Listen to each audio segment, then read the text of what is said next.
Alright guys, welcome back to Formula 1 News. If you wanted a title fight this season, you could not have hoped for a better Austin Grand Prix weekend to set up what is going to be a barnstorming end to the season. Just 4 races ago, Oscar Piastri's lead was 104 points over Max Verstappen. That lead is now down to 40, with 5 races and 2 sprints still to come, arguably on circuits that may still suit the Red Bull. Or is it all about Max, or is it more so about Lando? Also closing the gap on Piastri today in a very anonymous weekend for the championship leader. Loads of talking points, very much interested in your thoughts in the comments. Hit the like button if you enjoy, subscribe if you're new as always. Just a couple of quick things to mention. I know that some of you guys have been asking for bringing back the live streams before qualifying in the race.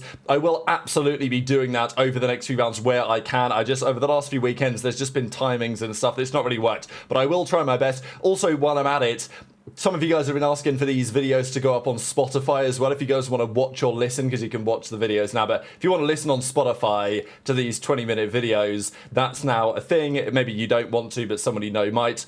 The link's in the description. Let's crack on. Canal, they talked about the potential repercussions. I'm not going to lie, after yesterday, I think those repercussions should be frankly null and void. Canal believe it is to do with Oscar choosing the order in which Lando or Oscar leave the garage. What conversations they'll have after this weekend? Good question. They've only got a couple of days until they've got to go to Mexico.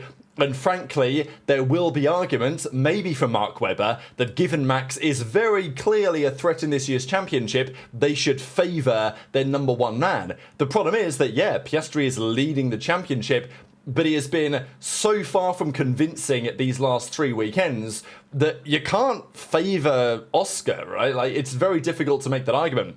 If anything, it today feels like Lando is the more likely World Drivers' Championship threat from McLaren than Oscar is. So it puts McLaren in a very tricky position where, frankly, they have to keep backing both of their drivers and hope that Max doesn't sweep the rug from underneath them. COTA is a great track. The race today wasn't spectacular. That's not COTA's fault. The cars, mainly the tyres, we'll talk about Pirelli a little bit in a second, but this is great news, I think. The US Grand Prix will stay at COTA until 2034, one of the best tracks on the calendar. Charles even mentioned it in the post-race analysis on the podium, that racing here is great, and we know that, and as we know, things often get pretty dramatic down into turn 1.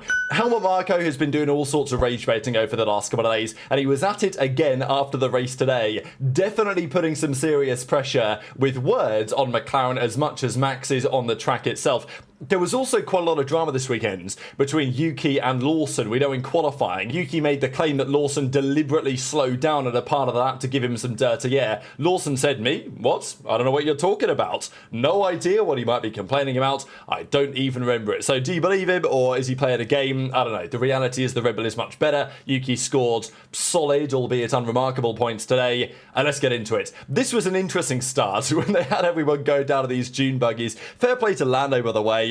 He was like the only driver who actually got out of the vehicle to some degree of personal risk. But I think it was recognised from the audience that this was kind of a nice display, but you couldn't see the drivers inside these things, right? So that's kind of why they did what Lando eventually did there.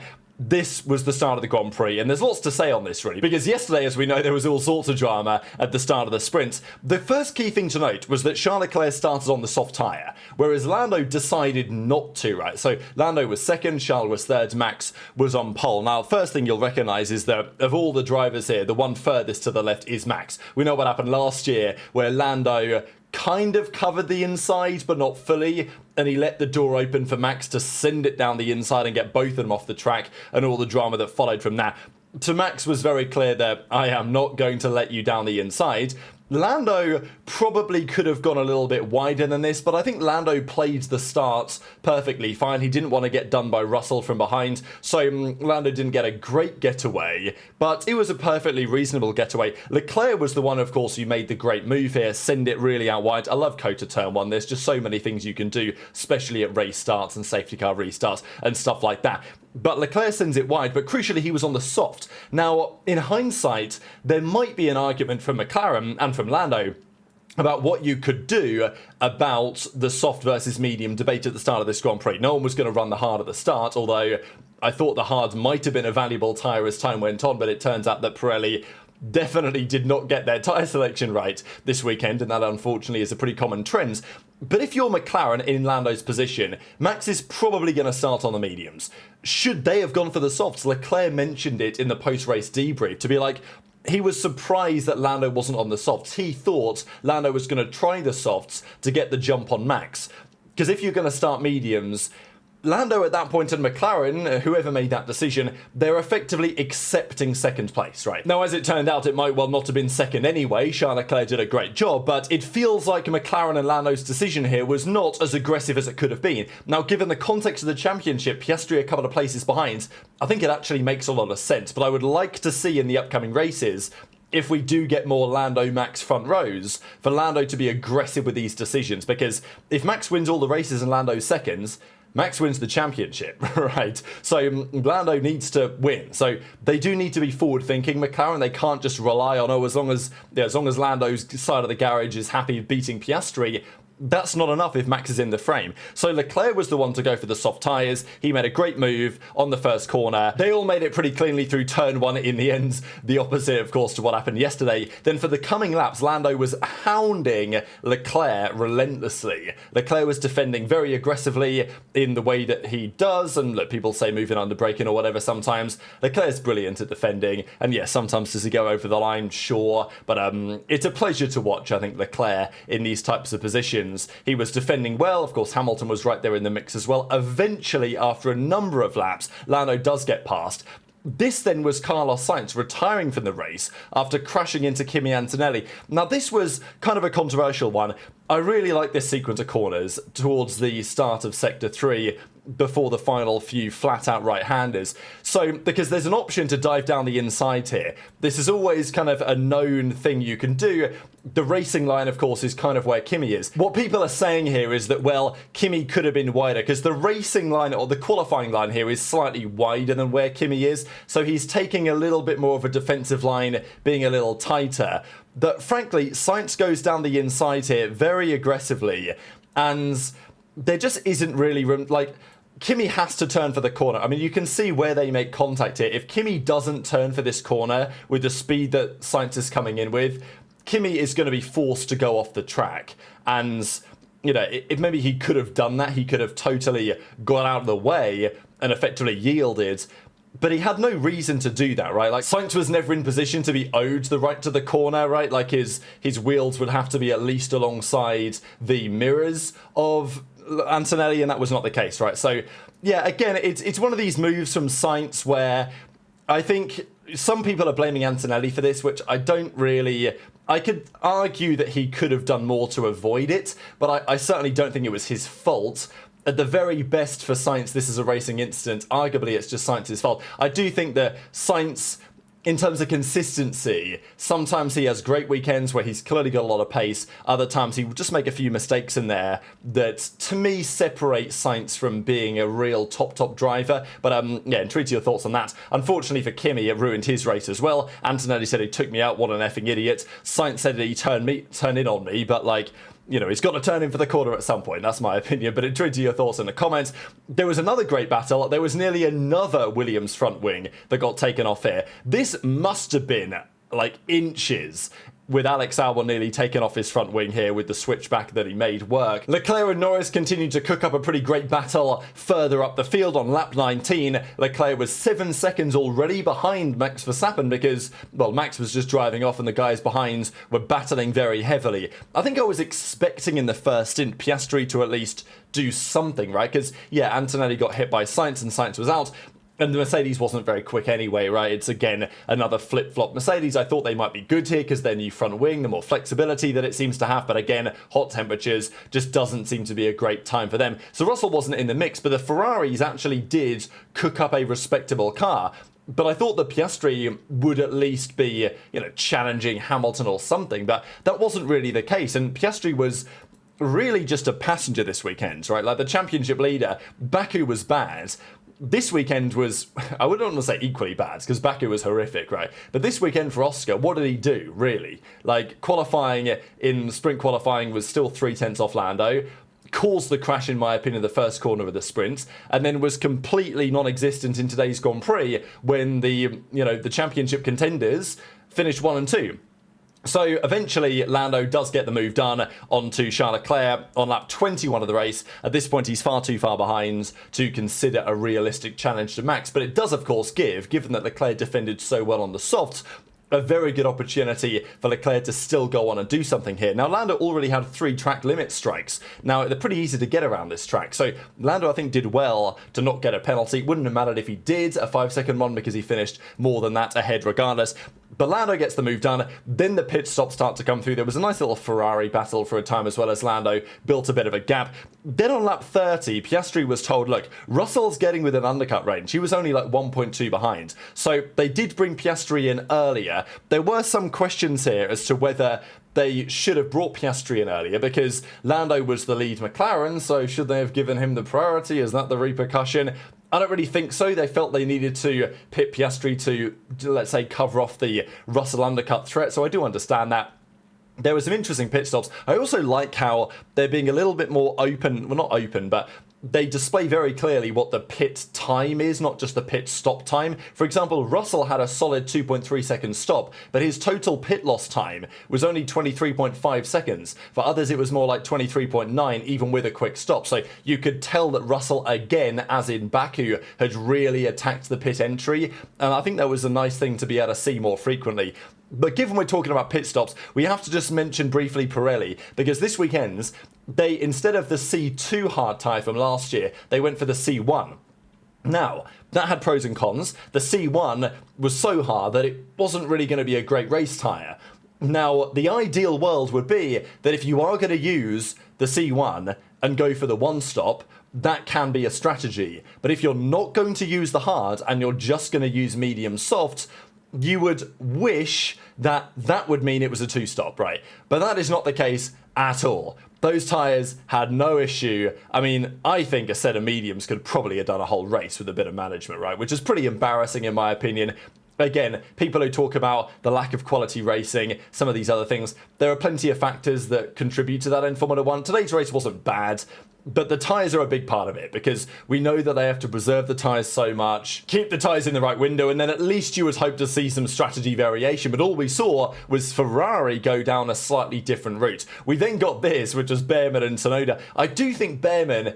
Well, I think Behrman actually went for the Sainz move, but a little bit earlier in the corner complex, which I think is a little bit more doable. But Yuki was pretty aggressive with his defensive move to the inside here, which forced Behrman to go wide. He eventually spun, but he did end up scoring still a couple of points. So Norris, this is lap 46. 10 laps to go. The pit stops have come through. Max is going to win. Leclerc is watching Lando in his rear mirrors, and Norris gives it a great go. You'd think on the soft tyre, he's close to Leclerc. He attacked him. Didn't work, and then Lando came on the radio to say, man, my tyres are cooked, this isn't working, I'm not going to be able to get past. What followed from Lando was actually extremely impressive to me, and I'm not going to lie, maybe the fact that Piastri is the title leader, taking a little bit of pressure off Lando, has allowed him to really elevate his game, because I think in Singapore, he was impressive there. Like, he got his elbows out, and look, he needed to get his elbows out, and he did, and he went for it, right? And that's what a championship challenger should do. This sequence against Leclerc, to me, was mightily impressive. And yeah, you might argue, oh, the McLaren's a rocket ship, they should have got past anyway. But, you know, where was Oscar today, right? Not really anywhere. So I think a lot of this comes down to Lando. The fact that he gave it a go on Leclerc, he failed, he backed off to 2.5, 3 seconds, right? Get out of the dirty air, cool the car down, cool the tyres down, attempting to go for it again at the end of the Grand Prix. And then the way he set this move up, because there was a lot of pressure on this, right? Like, this is a race that Lando started second. Max was probably going to win anyway, but he needed to finish this second to close on Piastri, to fend off Max. You know, this was a must-finish second, really, for Lando, given the championship circumstances. Leclerc is very good at defending.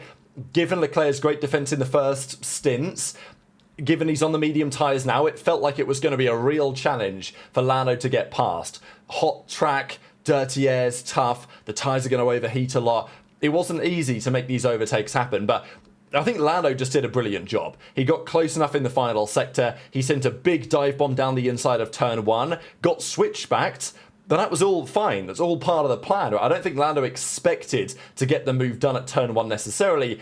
But it meant that coming out of turn 1, he was only 2-3 tenths back. By the end of sector 1, he was only 5 tenths back, and then he knew that was his moment.